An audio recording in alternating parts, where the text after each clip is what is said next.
అయితే తానొకటి తలిస్తే దైవం మరొకటి తలిచిందని అన్నట్లుగా బల్వీర్ని బెయిల్ మీద విడిపించిన అరగంటలోనే తిలక్ని అరెస్ట్ చేశారు. దాంతో తిలక్ పిచ్చెక్కిపోయాడు. బల్వీర్కి అతడికి లాస్య హత్యతో సంబంధం ఉందని అనుమానంగా ఉందని దొరికిన సాక్ష్యాధారాలను బట్టి బెనిఫిట్ ఆఫ్ డౌట్ కింద అతడిని అరెస్ట్ చేస్తున్నామని చెప్పాడు ప్రతాప్. తిలక్ వెర్రెక్కిపోయాడు. నోటికొచ్చినట్టుగా పోలీసు వ్యవస్థని తిట్టాడు. కానీ ప్రతాప్ కర్కశత్వం ముందు అతడి ఆటలు సాగలేదు. చివరకు తనకు బెయిల్ పొందటానికి అవకాశం ఇప్పించవలసిందిగా కోరాడు. మర్నాడు తిలక్ని హంతకుడిగా అనుమానించి పోలీసులు అరెస్ట్ చేశారని, అతడు బెయిల్ మీద విడుదలయ్యాడన్న సంగతి పేపర్ల నిండా గుప్పుమంది. కృష్ణమోహన్తో ఏర్పడిన చిన్న పరిచయాన్ని ఆసరగా చేసుకుని వాళ్ళింటికి వెళ్ళి కోటీశ్వరురాలైన ఆయన కూతురు లాస్యని ఎలా మభ్యపెట్టి సినిమాల్లోకి తీసుకొచ్చాడో, ఏ విధంగా ఆమెని వాడుకోవాలనుకున్నాడో, చివరికి తన దారికి రాని లాస్యని ఎలా అంతమొందించాడో చిలువలు పలువలుగా వర్ణించి రాశాయి పేపర్లు. తిలక్ సన్నిహితులు, మిత్రులు అతడింటికి ఫోన్ల మీద ఫోన్లు చేయసాగారు. వాళ్ళందరికీ సమాధానాలు చెప్పలేక ఫోన్ కనెక్షన్ టెంపరీగా పీకేశాడు తిలక్. సెల్ ఆఫ్ చేసి సిగరెట్ ప్యాకెట్లు, బ్రాందీ సీసాలు టేబుల్ నిండా పెట్టుకుని అవమానం తలుచుకుని మండిపడసాగాడు. ఆ రోజు మొదలవ్వాల్సిన సినిమా షూటింగ్ క్యాన్సిల్ చేశాడు. నిరంతరం ఏదో ఒక సినిమా షూటింగ్స్తో ఎక్కువ కాలం స్టూడియోలో, అవుట్డోర్స్లో ఉండే తిలక్ ఆ వేళ జరిగిన అవమానం నిలువునా దహించేస్తుంటే తన ఇంట్లో ఓ పెద్ద హాల్లో పెద్ద పులిలా పచాలు చేస్తూ జరిగిన సంఘటన గురించే ఆలోచిస్తున్నాడు. అతడి రక్తం సలసల మరుగుతోంది. రాస్కెల్! విశ్వమోహన్ ఎంత మోసం చేశాడు! తామిద్దరి మధ్య ఉండవలసిన రహస్యం బహిర్గతం చేశాడు. ఎలా? ఎందుకు? ఇంకా ఏమన్నా తన నుండి ఆశిస్తున్నాడా? అటు కృష్ణమోహన్ నుండి వ్యాపారాల్లో భాగస్వామ్యం, తన నుంచి డబ్బు అందుతున్నా ఇంకా ఈ వెధవకి డబ్బు దాహం చావలేదా? లేక కృష్ణమోహన్ మభ్యపెట్టి నిజం రాబట్టాడా? లేక తాగి ప్రియురాలితో ఎంజాయ్ చేస్తూ వాగేసి ఉంటాడు. లేక అందరూ కలిసి నాటకం ఆడి తనని ఫూల్ చేశారా? అదే నిజమైతే తిలక్ పళ్ళు పటపటా కొరికాడు. ఎదురుగా అతడు కనిపిస్తే పిస్టల్తో కాల్చి పారేయాలని ఉంది అతడికి. ఇంకా రాలేదేమో కక్కుర్తి వెధవ. రైల్లో వస్తున్నాడేమో, ఫ్లైట్లో రావచ్చుగా. చేతి వచ్చి చూసుకున్నాడు. అసహనంగా సిగరెట్ వెలిగించాడు. పొగ రింగులుగా వదులుతూ పెద్ద పెద్ద అంగలు వేస్తూ పచాలు చేయసాగాడు. అక్కడే బిక్కచచ్చిపోయి చేతులు కట్టుకుని నిలబడ్డ బల్వీర్ అతడి వాలకం చూసి భయంతో బిగుసుకుపోయాడు. ఏ క్షణానైనా మీద పడి గోళ్లతో చీల్చి రక్తం తాగే పెద్ద పులిలా కనిపిస్తున్నాడు అతడి కంటికి తిలక్. అప్పటికి గంట నుండి అతడు అలాగే నిలబడి ఉన్నాడు. తిలక్ కూర్చోమని కూడా అనలేదు. అతడు చెప్పకుండా కూర్చుంటే కాలితో తన్ని లేపుతాడు. తిలక్తో బల్వీర్కి అనేక సంబంధాలున్నాయి. అతడి అహం తెలుసు, అతడిలో ఉన్న స్వార్థం తెలుసు, అతడి శక్తి తెలుసు. చెన్నైలోనే కాక ఆంధ్రదేశం అంతటా అతడికున్న పేరు ప్రతిష్టలు తెలుసు. దాదాపు 10 ఏళ్లుగా బల్వీర్ తిలక్కి నమ్మినబడ్డుగా వ్యవహరిస్తున్నాడు. లాస్యని తీసుకురాగానే ఆమెకి అసిస్టెంట్గా ముందే బల్వీర్ని ఏర్పాటు చేశాడు. ఆమె అడుగు కదిపినా తిలక్కి బల్వీర్ ద్వారా సమాచారం క్షణాల మీద చేరిపోతుంది. అయితే అతడు తనని కష్టకాలంలో ఆదుకుని నెలకింత జీతం ఇస్తున్నాడన్న కృతజ్ఞత తప్ప బల్వీర్కి తిలక్ మీద అంత సదభిప్రాయం లేదు. అతని భిక్షతోటే తాను తన కుటుంబం బతుకుతున్నామని, అది లేకపోతే అందరూ వీధిన పడవలసి వస్తుందని అతడు తిలక్కి అనుకూలంగా మసులుకుంటుంటాడు. తిలక్ హఠాత్తుగా అన్నాడు, నిజం చెప్పు, లాసీ రూంలోకి నువ్వెందుకు వెళ్ళావు అని లాగి చెంప మీద కొట్టాడు. నిజంగానే అతడికి అర్థం కాలేదు. నీ వలన నేను దోషిగా దొరికిపోయాను. నువ్వు ఇప్పుడు పోలీసులకు దొరికావంటే నా బతుకు. మాటలాపేసి విసురుగా పిడికిలి బిగించి గోడ మీద గుద్దాడు తిలక్. తిలక్ అలా అంటుంటే బల్వీర్కి నిజంగానే బోలెడు ఆశ్చర్యం వేసింది. ఆ రాత్రి లాస్య రూంలో తను చూసిన బూట్లు తిలక్ అక్కడికి వచ్చాడు అనడానికి రుజువు. కానీ లాస్యని హత్య చేసింది తిలకా? కానీ ఎలా? తన కళ్ళు గప్పి తిలక్ ఆమె రూమ్కి ఎప్పుడు వెళ్ళాడు అన్న అనుమానం మాత్రం అతడి మెదడుని తొలిచేయసాగింది. ఆ రోజు రాత్రి జరిగిన సంఘటన బల్వీర్ కళ్ళ ముందు కదిలింది. ఒళ్ళు జలధరించినట్లయి గట్టిగా కళ్ళు మూసుకున్నాడు. ఏయ్, నిద్రపోతున్నావా ఇడియట్? నేను ఇక్కడ మనశ్శాంతి లేకుండా చూస్తుంటే నువ్వు నిలబడి నిద్రపోతున్నావా? కూర్చో, గట్టిగా హూంకరించాడు తిలక్. బల్వీర్ బిత్రపోయి చూశాడు. అప్పటికి 10 గంటల ముందు విశ్వమోహన్కు ఫోన్ చేసి నోటికొచ్చినట్టు తిట్టాడు. అయితే అతడు ఎందుకు తిడుతున్నాడో అర్థం కాని విశ్వమోహన్ నిల్చున్న పళంగా బయలుదేరి చెన్నై వస్తున్నట్టుగా చెప్పి ఫోన్ పెట్టేశాడు. ఇప్పుడు తిలక్ అతడి రాక కోసం ఎదురు చూస్తున్నాడు. జరిగిందంతా అతడి కళ్ళ ముందు సినిమా రీల్లా గిర్రున తిరగసాగింది. బల్వీర్ నెమ్మదిగా వంగి నేల మీద మౌనంగా కూర్చున్నాడు. తిలక్ క్రూరంగా అతడి వైపు చూస్తూ అడిగాడు, రాస్కెల్, నిజం చెప్పు, లాస్యని నువ్వే గదు హత్య చేసింది? ఉలిక్కిపడ్డాడు. నేనా? అయోమయంగా చూశాడు. సార్ అన్నాడు గొంతు పెగిల్చుకుని. నాకేం అవసరం సార్ అన్నాడు ఎలాగో. అవసరం కాదు. ఛీ, తిట్టకూడని తిట్టబోయి ఆగి అన్నాడు. నీ మొహానికి లాస్య మీద మనసైందా? రేప్ చేసి చంపుతావా? వెధవా నిన్ను. సార్ నాకేం తెలీదు, నేను చంపలేదు, నన్ను నమ్మండి. అబద్ధం చెప్పకు, నువ్వే చంపావు. ఆమె అరిచింది పైకి వెళ్ళానని. నిజమే సార్, కానీ నిజం చెప్తున్నాను, నాకేం తెలీదు. నేను 12 గంటల దాకా మెలకువగా ఉండి అప్పుడే కన్ను మూశాను. సడన్గా ఆమె గట్టిగా అరిచింది. నేను కునుకు తీస్తున్న వాడిని ఉలిక్కిపడి లేచి పైకి పరిగెత్తాను. అప్పటికే ఎవరో కానీ బాల్కనీలోంచి పెరట్లోకి దూకారు. నేను ముందు మేడం గారికి ఏమైందో చూద్దామని ఆమె గదిలోకి వెళ్ళేటప్పటికే అంతా అయిపోయింది. వెంటనే పెరటి వైపు పరిగెత్తాను, కానీ ఆ బద్మాష్ పారిపోయాడు సార్. నువ్వప్పుడు బీడీ కాలుస్తున్నావా? లేదు సార్, నిద్రలోంచి లేచి పరిగెత్తాను. మరి ఇన్స్పెక్టర్కి బీడీ దొరికిందంటాడే, అది నీది అని, నువ్వొక్కడివే బీడీ కాలుస్తావని తెలిసిందని నిన్ను ఉపయోగించి లాస్యని నేను చంపించానని అంటున్నాడు. బల్వీర్ హతాశుడై చూశాడు. నేను కాల్చిన బీడీ మేడం గారి బెడ్రూమ్లో కనిపించిందా? బెడ్రూమ్లో కాదు, బెడ్ మీద. బల్వీర్ మాట రాని వాడిలా, షాక్లో కంఠస్వరం మూగబోయిన వాడిలా చూస్తూ నిలబడిపోయాడు. మాట్లాడవేం, నీకేం సంబంధం లేకపోతే అక్కడ నువ్వు కాల్చే బీడీ ఎందుకు వచ్చింది? బల్వీర్ మాట్లాడలేదు. ఆ సంగతి అతడికి అర్థం కావటం లేదు. తిలక్కి ఏం చెప్పగలడు? తను బీడీ కాల్చడం నిజం, కానీ అది మేడం గారి రూమ్లోకి ఎలా వెళ్ళింది? జాలిగా అన్నాడు కళ్ళనీళ్ల పర్యంతమై. సార్ నన్ను నమ్మండి, నాకేం తెలియదు. ఓకే, పోనీ నువ్వు పైకెళ్ళినప్పుడు అక్కడ ఏమైనా, అంటే సిగరెట్ పీకలు, కర్చీఫ్, చెప్పులు, ఏమైనా ఆధారాలు కనిపించాయా? కనిపించాయి సార్. ఎక్కడ? ఏం ఆధారాలు? గబుక్కుని అడిగాడు తిలక్. బల్వీర్ తలంచుకున్నాడు. చెప్పు, ఏ ఆధారాలు? సార్ నేను పెరట్లోకి పరిగెత్తాను, అక్కడ మళ్ళీ ఆగిపోయాడు బల్వీర్. అక్కడ ఏముంది? మీ బూట్లు. నోర్ముయ్, పిచ్చిగా అరిచాడు తిలక్. బల్వీర్ భయంగా చూస్తూ నిలబడ్డాడు. ఎంత ధైర్యం, నన్ను దోషించేస్తావా? నీ ఉద్దేశం ఏమిటి? నేను చంపానన్నా లాస్యని? సార్ నేను అట్లా అనలేదు. మీ బూట్లు కనిపించాయి, అవి తీసి దాచేసి ఏమీ అడిగినట్టు వెళ్ళి పడుకున్నాను. కానీ పైన మేడం గారి గదిలో శవం భయపెడుతుంటే నిద్ర పట్టలేదు.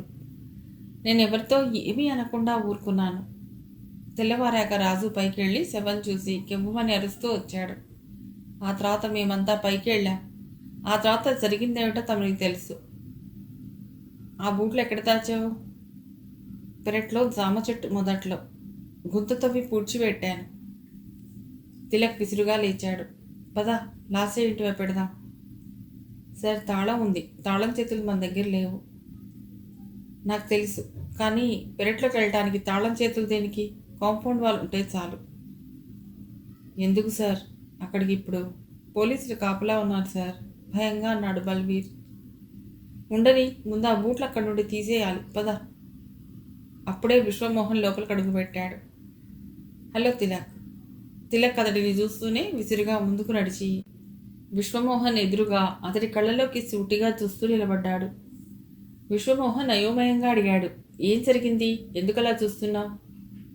హఠాత్తుగా ఫోన్ చేసి అలా దులిపేశావేమిటి? నా వల్ల తప్పేమన్నా జరిగిందా? అయోమయంగా అడిగాడు విశ్వమోహన్, తిలక్ మొహంలో భావాలు చూస్తూ భయంగా. తిలక్ మాట్లాడలేదు. సడన్గా అతడి కుడి చేయి గాల్లోకి లేచి విసురుగా విశ్వమోహన్ చెంప తాకింది.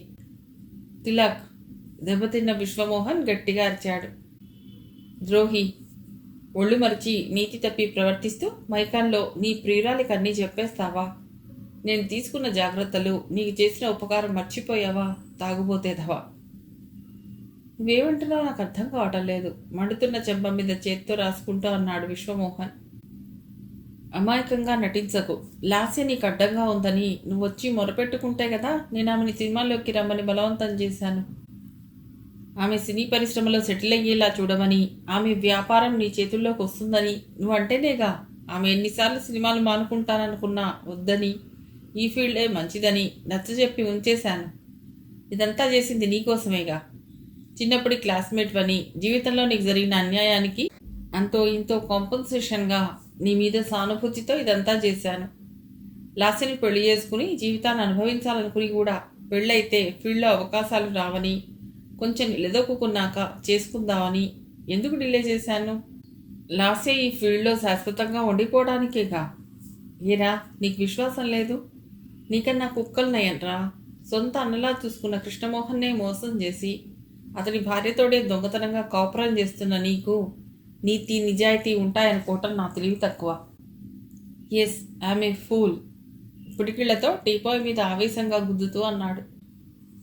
తిలక్, నిజం చెప్తున్నాను, నాకేం తెలీదు. నేను కృష్ణమోహన్కి కానీ యశోదకు కానీ ఏమీ చెప్పలేదు. నా మాట నమ్ము. నమ్మను, చచ్చినా నమ్మను. అసలు ఇలా కాదు, నిన్ను కూడా దాని దగ్గరికే పంపించాలి. ఉద్రేకంగా 2 చేతులతో విశ్వమోహన్ గొంతు పట్టుకోబోయి ఛా అంటూ విదిలించి కొట్టాడు. వెళ్ళు, ఇంకెప్పుడు నీ మొహం నాకు చూపించకు. చూడు, నువ్వు అనవసరంగా నా మీద కత్తులు నూరుతున్నావు. లాస్య చనిపోలేదు. చనిపోయింది ఎవరో దిక్కుమాలింది. దానికోసం మన స్నేహం పాడు చేసుకోవటం నీకు తగదు. ఎవరితో చచ్చిపోతే మనకేం సంబంధం? ఆ విషయం పోలీసులకు చెప్పొచ్చుగా. కేసు క్లోజ్ అవుతుంది. నోర్మోయ్, ఆ దిక్కుమాలిందైనా దిక్కున్నదైనా మానభంగం చేసి ఓ ఆడదాన్ని మర్డర్ చేసిన వాళ్ళని పోలీసులు తెలిసి వదిలిపెట్టడానికి వాళ్ళేం సన్నాసులా? స్టూపిడ్. పళ్ళు కొరుకుతూ అని విసురుగా పచారులు చేయసాగాడు. విశ్వమోహన్ బల్వీర్ వైపు తిరిగి అన్నాడు. నాకు అర్జెంటుగా స్ట్రాంగ్ కాఫీ కావాలి, తీసురా. బల్వీర్ లేచి కిచెన్ వైపు వెళ్ళాడు. లాస్య ఎక్కడుందో తెలిసిందా? లేదు, తెలియలేదు. నువ్వేదో ఉద్ధరిస్తానన్నావుగా, ఇంకా తెలుసుకోకపోవడం ఏమిటి? ఆ ముసలాయింది ఏ ఊరు? నందివాడ. నేను నా స్నేహితుడికి వివరాలు చెప్పి ఆయన గురించి, ఆయన కుటుంబం గురించి, ఆయన ఇంట్లో ఎవరెవరు ఉన్నారు అనే విషయాలను వాకప్ చేయమన్నాను. వాళ్ళు తెలుసుకుని నాకు తెలియజేసేలోగా నువ్వు ఇలా రాద్ధాంతం చేస్తావని ఊహించలేదు. చంపేస్తాను. ఓ పక్క కొంపలు అడ్డుకుపోతుంటే రాద్ధాంతం అంటావేమిటి? తిలక్, లాస్యని అనేక రకాలుగా వంచి ఎలాగోలా పెళ్లి చేసుకుని నీ గుప్పట్లో పెట్టుకోవాలనుకున్నావు. అంతేగాని ఈ మానభంగం, హత్య కేసులతో నీకేం సంబంధం లేదుగా. ఎందుకలా వరి అవుతావు?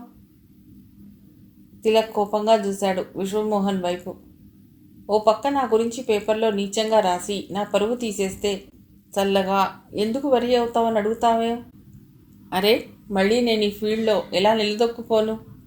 అవతల కొత్త సినిమాకి షెడ్యూల్ అయ్యింది. నిన్ననే ప్రారంభం. క్యాన్సిల్ చేశాను.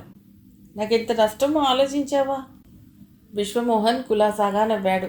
సోఫాలోంచి లేచి తిలక్ దగ్గరగా నడిచి అతడి మొహం తన చేతుల్లోకి పట్టుకుని అన్నాడు. పరువు, ప్రతిష్ట ఈ పదాలను డిక్షనరీలోంచి తీసేస్తే గానీ మనలాంటి క్రిమినల్స్ సుఖంగా బతకలేరు. అయినా 4 రోజులు పోతే అందరూ ఈ విషయం మర్చిపోతారు. మళ్ళీ మామూలు అయిపోతుంది. ఈ వేడి, ఈ వాడి ఇంకా మహా అంటే ఈ నెలాఖరు దాకా ఉంటుంది. పోలీస్ జీప్ తిలకింటి గేటు ముందు ఆగింది. ఇన్స్పెక్టర్ ప్రతాప్ మరో 4 కానిస్టేబుల్స్ బిలబిల్లాడుతూ దిగారు. వాచ్మెన్ వీళ్ళని చూడగానే పరిగెత్తుకొచ్చి శాల్యూట్ చేసి గేట్ తీశాడు. వరండాలో కట్టేసిన డాబర్ మ్యాన్ భీకరంగా మొరగసాగింది. విశ్వమోహన్ చటుక్కున లోపలికి పారిపోయాడు. తిలక్ అనుకోకుండా వచ్చిన వాళ్ళందరినీ చూసి ఓ క్షణం ఏం చేయాలో తెలియక నిలబడిపోయాడు. తను బెయిల్ మీద వచ్చిన వెంటనే వీళ్ళంతా ఎందుకు వచ్చినట్టు? గబగబా వరండాలోకి నడిచాడు. వరుసగా నిలబడిన ఇన్స్పెక్టర్ని, కానిస్టేబుల్స్ని చూశాడు. ఏమిటి మళ్ళీ వచ్చారు? అనుమానంగా అడిగాడు. ఇన్స్పెక్టర్ అతడి వైపు చూస్తూ నవ్వాడు. Mister Tilak, you are also an artist. Why don't you act as a hero? Tilak మొహంలో నవ్వు మాయమైంది. అర్థమైన వాడిలా సాలోచనగా చూశాడు. మీరెందుకు వచ్చారో తెలుసుకోవచ్చా? మంది బార్బలంతో పోలీసులు వచ్చారంటే ఎందుకు వచ్చారో తెలీదా? తెలుసుకోండి. డైరెక్షన్ ఫాల్ట్ ఉంటే ప్రేక్షకులు ఒప్పుకోవటం లేదు నెమ్మదిగా అన్నాడు. You are under arrest. Shut up ఆవేశంగా అరిచాడు. నేను బెయిల్ తీసుకున్నాను. ఇక మిమ్మల్ని బెయిల్ ఏం చేయలేదు.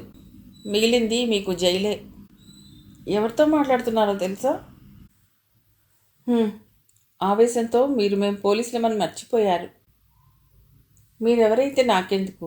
నాతో పెట్టుకోవడం అంటే కొండను ఢీకొనడం అని మీరు ఇంకా గ్రహించలేకపోవడం విచారకరం. మాతో పెట్టుకోవడం అంటే సింహంతో సహచర్యం అని మీరు గ్రహించకపోవడం అంతకన్నా విచారకరం. మిస్టర్ తిలక్, మీరు మాకు కావలసిన సమాచారం అంతా అందించారు. థ్యాంక్స్. మిమ్మల్ని మీతో పాటు ఉన్న ఈ అనుచరుణ్ణి అరెస్ట్ చేస్తున్నాను. Non sense. నేను బెయిల్ తెచ్చుకున్నాను. హంతకులకి బెయిల్ ఉండదు అంటూనే విసురుగా నడిచి బల్వీర్ని రెక్కబుచ్చుకుని లాగి, రాస్కెల్ పద స్టేషన్కి అంటూ కానిస్టేబుల్ వైపు విసిరినట్టుగా తోశాడు. మీరేం చెప్పినా ఇక నమ్మము. మీరు నిజంగా నిర్దోషాన్ని గుండెల మీద చేయి వేసుకుని చెప్పండి. మీరు లాస్యని చంపలేదు. నో, నేను లాస్యని చంపలేదు, గట్టిగా అరిచాడు తిలక్. మండిపడుతూ అరిచాడు ప్రతాప్. నువ్వు చంపావు. అవును, నువ్వే. చంపలేదు. అసలు లాసి చావలేదు, బతికే ఉంది. ఒక్కసారిగా నిశ్శబ్దం ఆవరించింది ఆ పరిసరాల్లో. కొన్ని క్షణాల తర్వాత ప్రతాప్ నవ్వాడు. నీకెలా తెలుసు? అడిగాడు. తిలక్ మాట్లాడలేదు. చెప్పు, నీకెలా తెలుసు? లాసిని చంపాక తెలిసిందా ఆమె లాసే కాదని?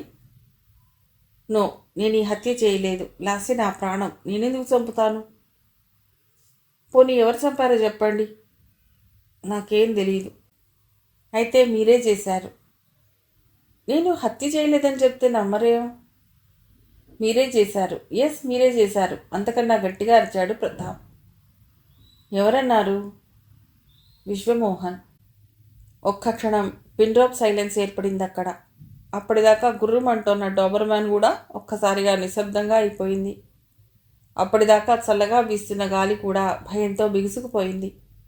వాకిట్లో ఉన్న అందమైన పూల మొక్కలు, క్రోటన్స్, అశోక చెట్లు కదలకుండా ఆగిపోయాయి. విశ్వమోహన్ పళ్ళ బిగువన అన్నాడు తిలక్.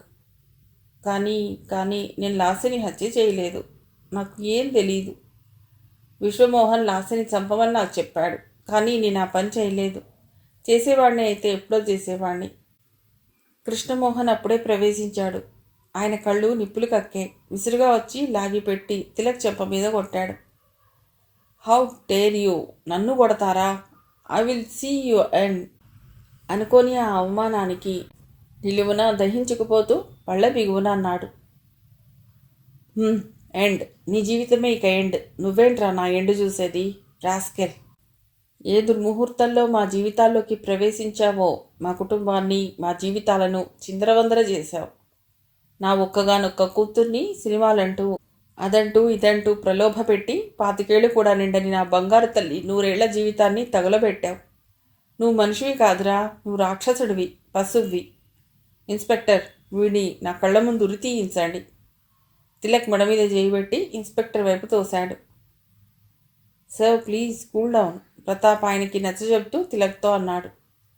మిస్టర్ తిలక్, మీరు మర్యాదగా సరెండర్ అయ్యి మాతో వస్తే మంచిది. లేకపోతే... ఇన్స్పెక్టర్, నాకు ఈ హత్యతో సంబంధం లేదు. నిజం చెప్తున్నాను. నిజానికి నేను ఆ రాత్రి రహస్య గదిలోకి వెళ్ళింది నిజం. నేను ఎంత బతిమాలినా, ఎంతగా బెదిరించినా లాస్య తిరుపతి రానని మొండికేసింది. బలవంతంగా ఎత్తుకుని కారులో కూర్చోబెట్టి తిరుపతి తీసుకెళ్లాలనుకున్నాను. కానీ నేను అడుగుపెట్టేటప్పటికి ఎవరో ఆమె నోట్లో గుడ్డలు కుక్కి రేప్ చేస్తున్నారు. నేను వెళ్ళగానే ఆమెని వదిలేసి పరిగెత్తాడు. అతడెవరో తెలియదు, బాగా పొడుగున్నాడు. కానీ నేను ఫాలో అయి పట్టుకునేలోగా పారిపోయాడు. అతడు చాలా చాకచక్యంగా వేగంగా పరిగెత్తాడు. నేనెప్పుడూ రన్నింగ్ చేయలేదు, అందుకే పరిగెత్తలేకపోయాను. అతడితో నేను పోటీ పడలేకపోయాను. బూట్లు కూడా వదిలేసి పరిగెత్తాను. అయినా నా వల్ల కాలేదు. చేసేది లేక వెనక్కి తిరిగి లాసే గదిలోకి వచ్చేటప్పటికీ ఆమె స్పృహ తప్పి ఉంది. నోట్లో నుండి గుడ్డలు తీసి ముక్కు దగ్గర వేలు పెట్టి శ్వాస ఆడుతోందా లేదా అని చూడబోతుండగా ఎవరో వస్తున్న అడుగుల చప్పుడు వినిపించింది. ఆమెని నేనే రేప్ చేసి చంపాలని అనుకుంటారని భయపడి అక్కడి నుండి పారిపోయాను. ఆ తర్వాత తెల్లవారక ముందే లాస్య కోసం వచ్చినట్టు మామూలుగా వద్దామని బయలుదేరుతుండగా నాకు ఫోన్ వచ్చింది, లాస్య మరణించినట్టు. నిజం చెప్తున్నాను, జరిగింది ఇదే. ఈ విషయాన్ని ముందే ఎందుకు చెప్పలేదు? సీరియస్గా అన్నాడు ప్రతాప్. తెల్లవారాక తెలిసింది మరణించింది లాస్య కాదని. అయితే లాస్య ఎక్కడికి వెళ్ళింది అన్న విషయాలు తెలియాలంటే నేను ఈ సంగతి బయటపెట్టకూడదని అనుకున్నాను. బయటపెట్టలేదు. అక్కడ ఉన్న వాళ్ళంతా తిలక్ చెప్పేది వింటూ స్తంభించిపోయినట్టుగా నిలబడ్డారు. కృష్ణమోహన్ హఠాత్తుగా అరిచాడు, ఇన్స్పెక్టర్, అదిగో విశ్వమోహన్, క్యాచ్ హిమ్. అనుకోకుండా బయట ఏం జరుగుతుందో అని లోపల నుండి చాటుగా తొంగి చూడబోయిన విశ్వమోహన్ కృష్ణమోహన్ కంటపడ్డంతో కానిస్టేబుల్స్ అతడిని పట్టుకుని లోపల నుంచి లాక్కొచ్చారు. కృష్ణమోహన్ ఉద్రేకంగా విశ్వమోహన్ చెంపల మీద, వీపు మీద ఎడాపెడా కొట్టసాగాడు. దరిద్రుడా, దిక్కులేని వాడివని చేరదీసినందుకు పాముకు పాలు పోసినట్టుగా నా మీద, నా కుటుంబం మీద విషం చిమ్ముతావా? నిన్ను... సార్, వదలండి, ప్లీజ్ వదలండి. ప్రతాప్ బలవంతంగా ఆయన చేతి నుండి విశ్వమోహన్ను విడిపించాడు.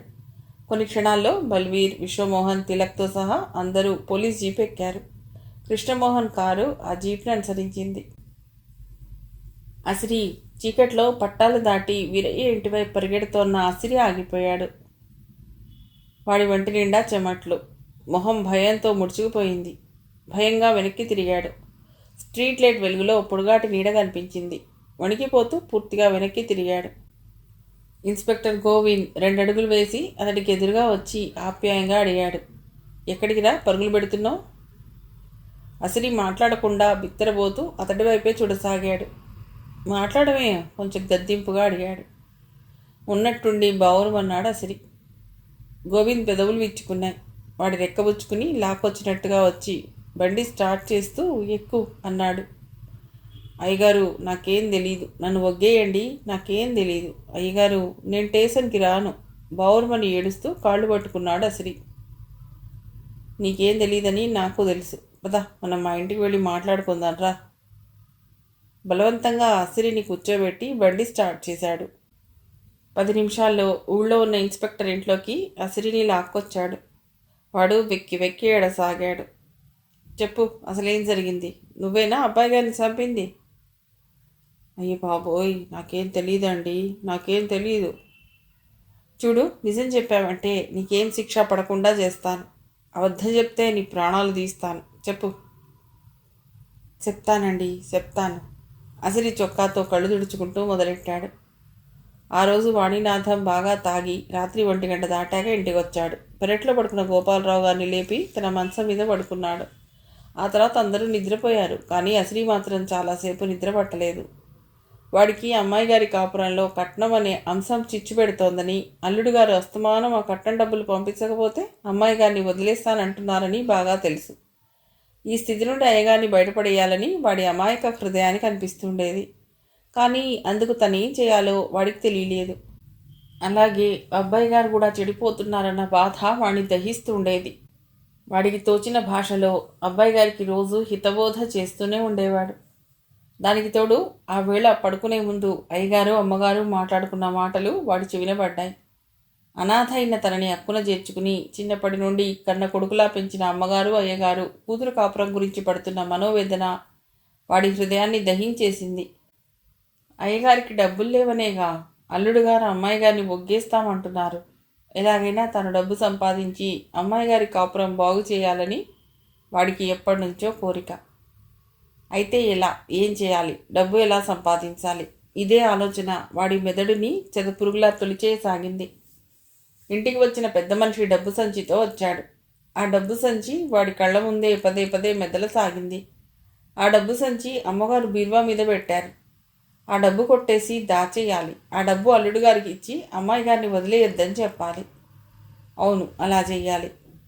అసిరి నెమ్మదిగా లేచాడు. అడుగులో అడుగు వేసుకుంటూ వీధి వసారా అరుగు మీద నుండి పెరటి వైపు వచ్చాడు. పెరట్లో మంచం మీద వాణినాథం గాఢ నిద్రలో ఉన్నాడు. పెరటి వసారా మంచం మీద గోపాలరావు గురకబెడుతున్నాడు. అసిరికి ఆ ఇంటి అణువణువు తెలుసు. అమ్మగారు పెరటి గుమ్మం జారవేసి పడుకుంటారని కూడా తెలుసు. నెమ్మదిగా ఆ గుమ్మం గుండా లోపలికి నడిచాడు. అమ్మగారు కింద చాప మీద పడుకున్నారు. అయ్యగారు మంచం మీద పడుకున్నారు. ఇద్దరు కూడా గాఢ నిద్రలో ఉన్నారు. చప్పుడు చేయకుండా వెళ్ళి సంచి అందుకున్నాడు. మళ్ళీ అలాగే బయటికి వచ్చాడు. బయటికి వచ్చాక వాడికి ఆ డబ్బు సంచి ఎక్కడ పెట్టాలో ఏం చేయాలో తోచలేదు. అక్కడే కాసేపు నిలబడ్డాడు. చుట్టూ చూశాడు. వాడికి ఎక్కడా అనువైన చోటు కనిపించలేదు. నెమ్మదిగా పెరటి వైపు నుండి పట్టాల మీదికి వెళ్లే మొండి గోడల నుండి బయటికి వచ్చాడు. మిగిలిన కథ తర్వాతి భాగంలో.